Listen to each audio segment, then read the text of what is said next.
Mga kababayan, nasa Congress po tayo para sa launching ng Congress TV. Nandito ngayon si Congressman Richard Gomez. Yan po si Congressman. Kaya akong trabaho. Pero this year nagpapagang mga balita at magtalakay sa mga isyu ng lipunan. Bulsa, opinyon, banat at paglalantad sa katotohanan. Bulsa, what you see is what you get. You decide. This year and next year, okay lang. So alam ba na available ka? Baka mamaya Ano yun, no? ang feeling nila baka ayaw mo. Kasi di ba may ganun eh. Namimiss ko nga eh. So, anong concept yung gusto mo gawin? Drama. Drama. Siyempre, love story, di ba? Naman.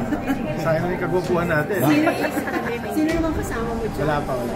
Pero okay ba sa'yo kasi batang artista? Like halimbawa si Aga may Julia Barreto. Ikaw ba kaya mo mas bata? Jillian Noir ba naman?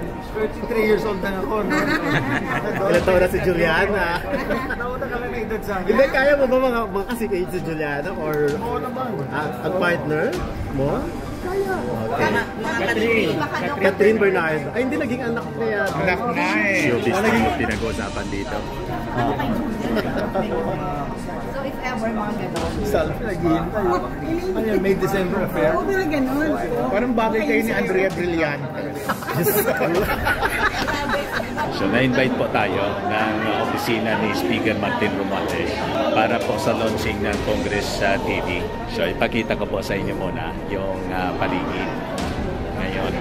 So yan po mga kababayan, na-invite tayo rito. Yan, daming mga taga-media rito. Kasama si Congressman Richard Gomez. So ito siya mga kababayan. Ibigay ko sa inyo yung detalye. Yung objective po nito, mga kababayan, ay para yung lahat ng mga activities dito sa Congress, mga committee hearings, committee investigation, ay maipaabot po ng detalyado with the partner television stations. So ito po, siyempre yung PTV4, in partnership with Bagong Pilipinas at saka yung Congress. So sabi dito, providing Filipinos unfiltered access to the work of the legislature. So Congress TV is a dedicated free-to-air digital channel which will broadcast the regular sessions nitong Kongreso on a daily basis po siya mga kababayan, for the benefit ng viewing public, lalo na po yung mga OFWs. Kaya makikita na natin yung lahat ng mga activities po sa digital platform. Saka siyempre sa mainstream media. So sabi rito, Congress TV aims to forge a stronger connection between the government and the Filipino people and encourage active participation in nation building. So kasama rito mga kababayan yung Channel 14, Metro Manila, PTV, Digital Free TV Channel, Channel 46, GMA For the Box, Channel 2, TV Plus. Tapos kami na mga nasa social media. Alam po, sa Si Madam Sendanga. Interview natin si Madam Sendanga. Ayan na. Naku po, ito nakakatakot po si Sir Daddy ko. Pinakabahan Pasensya ka na, nagme-mental blackout ako minsan kasi medyo matanda na tayo, Madam Sen. Okay lang yun, sir. Kinakabahan tayo ako sa tanong mo, sir. Medyo Kwentuhan mo naman kami tungkol sa kung bakit na-invite tayo rito. In-invite po tayo dito kasi bilang tayo yung mga nasa digital media po tayo tawag sa atin eh. So tayo yung pinakamalapit po sa mga viewers talaga.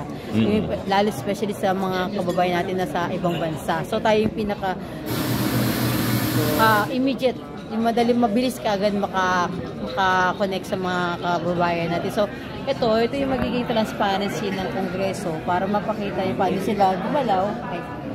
Paano po sila gumalaw, paano po yung ginagawa ng ating Kongreso, lalo na pagsasakatuparan ng mga batas, yung pagpa-aprobahan ng mga batas na kanila sinusulong ngayon dito sa Kongreso. Patis, wala na pong issue na magkaroon na din katrabaho ang Kongreso. So ito yung mapapatunayan na po ng Kongreso na ito, ganito kami magtrabaho, ganito kami makikita nyo paano kami ginagawa, paano rin kami makagbardagulan sa bawat batas sa pinagdidebatehan namin bago na ipa-aprobahan. So ito na po yung paraan. So tayo naman na imbila tayo mga katulad po nila Sir dati at iba po mga kasama natin sa mga tugon, iba pa pong vloggers na nandito po kasama po natin. So naimbitahan po bilang tulay po para po sa inyong mga kababayan, mga subscribers, followers po na kayo po rin po mapapanood nyo rin po yung ginagawa ng Kongreso dahil sa bagong Congress TV na ilalunch ngayon. So naimbitahan nila tayo para tayong mag-imano, tayo rin po yung manguna na magpalaganap nung bagong TV na ito para iwas marites. Iwas marites na po. Iwas sa fake news. Oo, iwas na. Pero parang kasama ka doon sa Ensamada Vloggers, ha? Oo, kasama ako doon. Alam niyo ho bang sinabi pang ako pang pasimuno ng Ensamada Vloggers? Ikaw ba yung pasimuno noon? Oo, sinabi nyo. Alam niyo bang issue ko dyan sa Pero Ensamada pinanindigan na natin yung pagiging Ensamada. Ay, okay may na programa kasi na tayo. Di ba? Okay na po kasi Ensamada, wag lang hong pulburon. Diba? Kasi Ensamada, at least kayo paano busog ang katawan, busog tayo doon kahit hindi naman tayo hindi natin kumbaga sa atin kinain naman natin dahil nandun tayo, inibitahan tayo natin Pangulo. So tayo sila gumawa ng fake news. So para sa kanila na sa totoo lang, di man nakakasama doon sa kumain ng Ensamada. Oo, hindi masama sa dati, kami lang ho yun. Siyempre nakasama na namin sa dati, nasama na siya sa Ensamada Vloggers. So at least ganun lang po yun, pero yung at least kami Ensamada, hindi kami pulburolo. Masaya na kami sa Ensamada. So kasama tayo rito, na-invite sa Congress TV launching. Kami mga Ensamada Vloggers ay naimbitahan dito. Maingit naman ito, yung mga critics natin, mga bashers natin, Madam Sen. Naku, sanay na po ako sa kanila. Lagi na lang ako Hindi kaya nainggit lang? Ay, inggit lang ho talaga. Sobra po. Alam kasi nila tayo talaga nagpapalaganap ng totoo. Hindi tayo fake news. Nagbe-base tayo kung hindi nakita natin. Ano yung dapat talaga ipalabas. Hindi natin, kumbaga tayo nagre-research muna tayo. At yung access natin, direkta. Yes. Direkta diba? sa PCO, direkta kay President Bongbong. Desperate mo pala si President Bongbong. Dami mong picture doon. Senador pa lang. Desperate mo na. Magtatakbo po akong Congress, Senator si BBM noon. Nagiging campaign leader na po ako sa kanya. Nung tumakbo senador. So 2009, ang to present support po ko kay PBBM. So, kaya tayo yung pinagpala ngayon. Yeah! Exactly! Tayo pinagkatiwalaan. Si Tito Juan. Kumusta Tito Juan? Na-invite ka pala rito sa Congress TV? Opo, kayo nga din po na-invite kaya tayo nandito. Ayun, alisin mo na yun pa. Nagpapasalamat po tayo dahil pinagkakatiwalaan po ang ating team para sa mga ganitong event.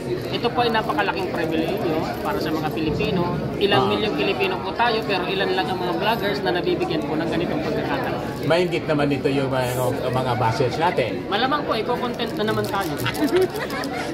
Salamat Tito Juan. Yung kasama natin dun sa... Alvin Rich po, first couple, mga kaibigan, yan. Follow niyo po din ang aking channel at ang magaling po na vlogger, si Dante Maravillas, mga kaibigan. At kami po ay nandito sa event ng Congress TV. Di ba? Para po sa launching, no? So, kaibigan, maraming po salamat. Mamaya malalaman niyo kung ano mangyayari sa event, no? Salamat po. Expose the truth. Kami yung lalabas po sa Congress TV. Huwag mainggit po kami yung lalabas sa Congress TV. Ito si Sir Kakiraki. Hello Sir. Masayang-masaya po kami na nandito ngayong hapon na ito. Kita-kita po natin kung paano ang gobyerno po natin ay merong desire na makarating ang kanilang mga ginagawa. May transparency sa mga constituents nila, lalo na dito sa Icho. Itong rason kung bakit nilolaunch itong Congress TV po? To bridge yung what is happening here to ordinary voters and ordinary Filipinos na interesado malaman kung paano gumagana ang ating legislatura, specifically ang lower house. At iwas po tayo sa marites at fake news.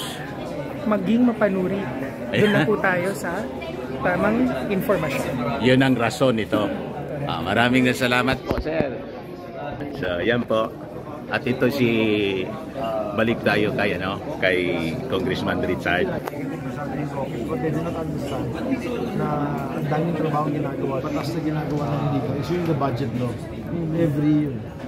Yung budget ng buong gobyerno ng buong Pilipinas, dito nasisimula. I-organize namin yun. It's part of our mandate. Pero hindi ka naman maninibago kasi for the longest time, di ba? Maganda yung pakita dito yung ano yung mga ginagawa namin sa district, yung mga projects na nagagawa. Nangyari sa paggawa ng mga farm to market roads, palay Yan po, mga kababayan. So medyo maingay na po kasi malapit na magsimula. Yan. Yan. Si Speaker Martin. So lahat po ng mga committee hearings, all activities ng Kongreso will be covered live dito po sa Congress TV. Ayun man na po mga kababayan yung ating short video. Ako po si Dante Maravillas. Bye-bye po. God bless.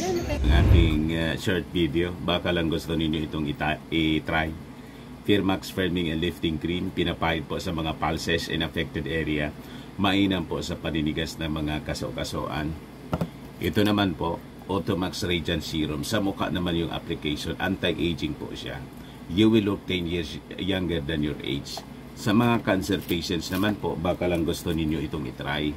Ningxia Red Mix Fruit Drink. Hindi man po siya gamot, food supplement siya. Kaya lang, gawa siya mga kababayan sa goji berry. Yung goji berry may anti-cancer properties. Ayos po. O yung mga inquiries ninyo, dumiritso na lang kayo sa aming messenger sa Facebook para masagot namin agad. Ako po si Dante Maravillas. Bye-bye po. God bless.